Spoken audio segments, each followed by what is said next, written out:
Hello and welcome back to our channel. എല്ലാവർക്കും couple ഫീലിയിലേക്ക് സ്വാഗതം. ഇന്ന് ഞാനിവിടെ തയ്യാറാക്കാൻ പോകുന്നത് വെജ് പുലാവാണ്. അതിനാവശ്യമുള്ള ഇൻഗ്രീഡിയൻസ്: ഒരു മീഡിയം സൈസ് സവാള നീളത്തിൽ അരിഞ്ഞെടുത്തിട്ടുണ്ട്, ഒരു മീഡിയം സൈസ് തക്കാളി, 15 ബീൻസ് നീളത്തിൽ അരിഞ്ഞെടുത്തിട്ടുണ്ട്, 2 ക്യാരറ്റ്, 2 ഉരുളക്കിഴങ്ങും ചെറിയ പീസായി കട്ട് ചെയ്തെടുത്തിട്ടുണ്ട്, 1 ടേബിൾ സ്പൂൺ ഇഞ്ചി വെളുത്തുള്ളി പേസ്റ്റ്, 2 പച്ചമുളക് നീളത്തിൽ കട്ട് ചെയ്തെടുത്തിട്ടുണ്ട്. പിന്നെ നമുക്കിതിലേക്ക് ഇഷ്ടമുള്ള വെജിറ്റബിൾസും കൂടെ ആഡ് ചെയ്ത് കൊടുക്കാം. ഇനി നമുക്കിതിലേക്ക് ആവശ്യമുള്ളത് മസാലകളാണ്. ഞാനിവിടെ 1/4 ടീസ്പൂണ് മഞ്ഞൾപ്പൊടി, 1 ടേബിൾ സ്പൂൺ കുരുമുളക് പൊടി, 3/4 ടേബിൾ സ്പൂൺ ഗരം മസാല പൊടി, 2 ടേബിൾ സ്പൂണ് മാഗി മസാല എടുത്തിട്ടുണ്ട്. അപ്പം നിങ്ങളുടെ കയ്യിൽ മാഗി മസാല ഇല്ലെങ്കിൽ 1.5 ടേബിൾ സ്പൂൺ വരെ ഗരം മസാല പൊടി ആഡ് ചെയ്ത് കൊടുക്കാം. പിന്നെ നമുക്ക് ആവശ്യമുള്ളത് 1 ടേബിൾ സ്പൂണ് മുളക് പൊടിയാണ്. പിന്നെ ഞാനിവിടെ എടുത്തേക്കുന്നത് ഒരു ചെറിയ പീസ് കറുവാപ്പട്ട, 2 തക്കോലം, 3 ഗ്രാമ്പു, 2 ഏലക്കായ എടുത്തിട്ടുണ്ട്. പിന്നെ നമ്മൾ ഇന്നിവിടെ പുലാവ് ഉണ്ടാക്കുന്നത് തനിമ റൈസ് വെച്ചിട്ടാണ്. അപ്പോൾ ഇത് തനിമ റൈസ് തന്നെ വേണമെന്നില്ല, നമ്മുടെ കയ്യിൽ ഏത് അരിയാണോ ഉള്ളത് അത് വെച്ചിട്ട് തന്നെ നമുക്ക് പുലാവ് ചെയ്തെടുക്കാം. നമ്മുടെ റൈസ് കുക്ക് ചെയ്ത് വരാനുള്ള കറക്റ്റ് വെള്ളത്തിൻ്റെ അളവ് ഞാൻ പറഞ്ഞുതരാം.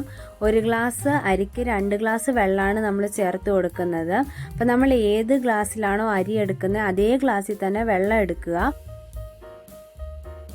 നമുക്ക് അടുപ്പത്തൊരു കുക്കർ വെച്ച് കൊടുക്കാം. കുക്കർ ചൂടായി വരുമ്പോഴത്തേക്ക് 2 ടേബിൾ സ്പൂൺ നെയ്യ് ചേർത്ത് കൊടുക്കാം. നെയ്യൊന്ന് ചൂടായി വരുമ്പോഴത്തേക്ക് കറുവാപ്പട്ട, ഏലക്ക, ഗ്രാമ്പു ഇതെല്ലാം കൂടി ഒന്ന് ചേർത്ത് നന്നായിട്ടൊന്ന് വഴറ്റിയെടുക്കാം. ഇതൊന്ന് മൂത്ത് വരുമ്പോഴത്തേക്ക് സവോളയും പച്ചമുളകും ഇതിലേക്ക് നമുക്ക് ചേർത്ത് കൊടുക്കാം. സവോളയും പച്ചമുളകും ചെറുതായിട്ടൊന്ന് സോഫ്റ്റ് ആകുമ്പോഴത്തേക്ക് ഇഞ്ചി വെളുത്തുള്ളി പേസ്റ്റും കൂടി ഇതിലേക്ക് ചേർത്ത് കൊടുക്കാം. ഇഞ്ചി വെളുത്തുള്ളിയുടെയൊക്കെ ആ ഒരു പച്ചമണം മാറുമ്പോഴത്തേക്ക് നമ്മൾ അരിഞ്ഞു വെച്ചിരിക്കുന്ന എല്ലാ പച്ചക്കറികളും ഇതിലേക്ക് ചേർത്ത് കൊടുക്കാം. അതിനുശേഷം നമുക്ക് ആവശ്യത്തിനുള്ള ഉപ്പും കൂടെ ചേർത്തിട്ട് 2-3 മിനിറ്റ് ഇതൊന്ന് നന്നായിട്ട് വഴറ്റിയെടുക്കാം. ഇപ്പോൾ നമ്മൾ ഈ നെയ്യ് എടുത്ത സമയത്ത് നെയ്യുടെ ഫ്ലേവർ നിങ്ങൾക്ക് ഇഷ്ടമല്ലെങ്കിൽ അതിൻ്റെ പകരം വെളിച്ചെണ്ണ നമുക്ക് ചേർത്ത് കൊടുക്കാവുന്നതേ ഉള്ളൂ.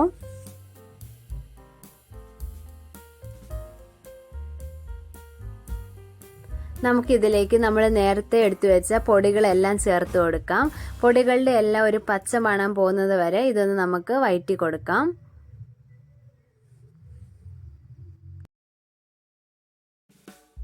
പൊടികളുടെ എല്ലാം ഒരു പച്ചമണം മാറുമ്പോഴത്തേക്ക് ഇതിലേക്ക് നമുക്ക് വെള്ളം കൂടെ ചേർത്ത് കൊടുക്കാം. ഞാനിവിടെ 2 ഗ്ലാസ് അരിക്ക് 4 ഗ്ലാസ് വെള്ളമാണ് ചേർത്ത് കൊടുക്കുന്നത്. പിന്നെ ഒരു 1/4 ഗ്ലാസ് വെള്ളം എക്സ്ട്രാ ചേർത്ത് കൊടുക്കുന്നുണ്ട്. അത് നമ്മുടെ ഈ വെജിറ്റബിൾസ് എല്ലാം ഒന്ന് വെന്ത് വരാൻ വേണ്ടിയാണ്. അതിനുശേഷം നമുക്കിതിലേക്ക് അരിയും കൂടെ ചേർത്ത് കൊടുക്കാം. അരിയും കൂടെ ചേർത്ത് കൊടുത്ത ശേഷം ആവശ്യത്തിനുള്ള ഉപ്പും കൂടെ ചേർത്ത് കൊടുത്ത് നന്നായിട്ട് ഇളക്കി ഒന്ന് യോജിപ്പിച്ചെടുക്കാം. അതിനുശേഷം നമുക്ക് കുക്കർ അടച്ച് വെച്ച് 2 വിസിൽ വരുന്നവരെ വെയിറ്റ് ചെയ്യാം. അപ്പം നമ്മൾ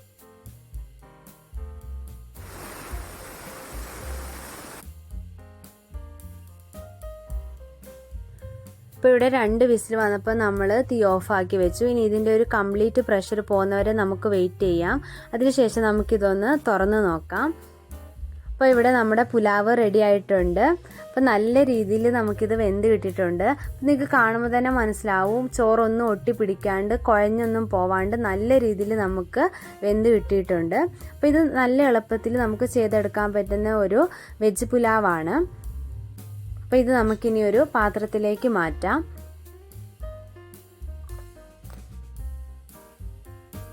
അപ്പോൾ ഇന്നത്തെ നമ്മുടെ വെജ് പുലാവ് എല്ലാവരും ഒന്ന് ട്രൈ ചെയ്ത് നോക്കണം കേട്ടോ.